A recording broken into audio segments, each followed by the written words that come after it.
রহস্যময় একটি যুদ্ধজাহাজ বানাচ্ছে চীন। সম্প্রতি ওই রহস্যময় যুদ্ধজাহাজের পরীক্ষাও সম্পূর্ণ করেছে দেশটি, আর তাতেই বাড়তে শুরু করেছে শঙ্কা। বিশ্লেষকরা বলছে এটি সামুদ্রিক যুদ্ধের জন্য একটি বড় মাইলস্টোন হতে যাচ্ছে। এ ধরনের জলযান এটিই প্রথম। এতে সমুদ্রে বেইজিংয়ের সক্ষমতা আরও বাড়বে বলে ধারণা করা হচ্ছে।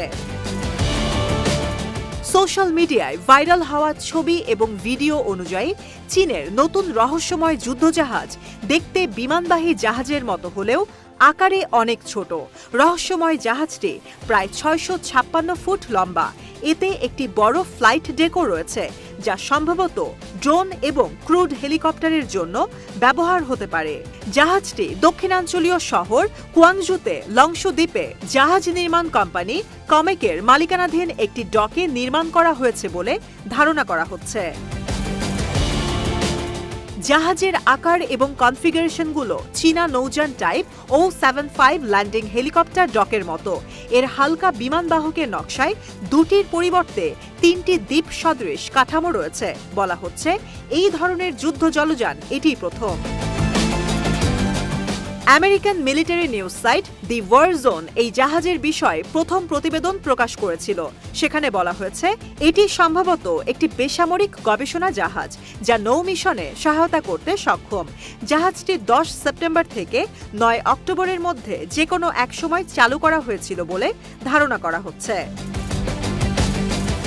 জাহাজটিকে অক্টোবরে ওরকা নামে পরিচিত চীনের বৃহৎ মানববিহীন যুদ্ধজাহাজ জারি ইউএসভি এর পাশে দেখা গিয়েছিল।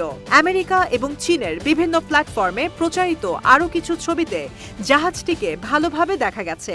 এই ধরনের ফ্লাইট ডেক সাধারণত রোটারি উইং বিমানের জন্য ব্যবহৃত হয়। দি ওয়ার জোন মঙ্গলবার জানিয়েছে জাহাজটির ফ্লাইট ডেকের স্টারবোর্ডের পাশে 3টি দ্বীপের মতো কাঠামো জাহাজটিকে একটি স্বতন্ত্র চেহারা দিয়েছে। এর মধ্যে মাঝের অংশটিতে বহুতল দ্বীপটি অন্য দুটির চেয়ে বড় এবং লম্বা বলে মনে হয়েছে। সুপার স্ট্রাকচারে একটি ব্রিজ এবং প্রচলিত ধরনের মাস্তুল রয়েছে।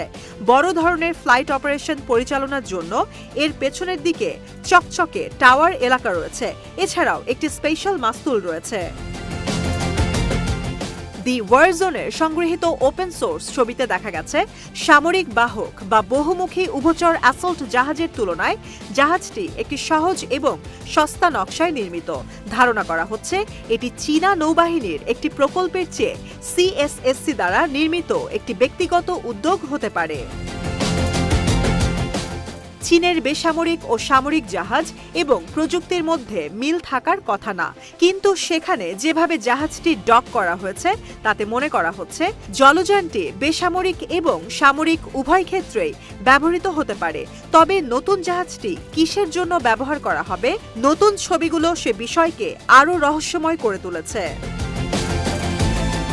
Centre for strategic and international studies think ট্যাঙ্কের সাম্প্রতিক প্রতিবেদন অনুযায়ী চীন তার বেসামরিক গবেষণার পরিধি আরও বাড়িয়েছে। এখন তারা 64টি জাহাজ ব্যবহার করছে।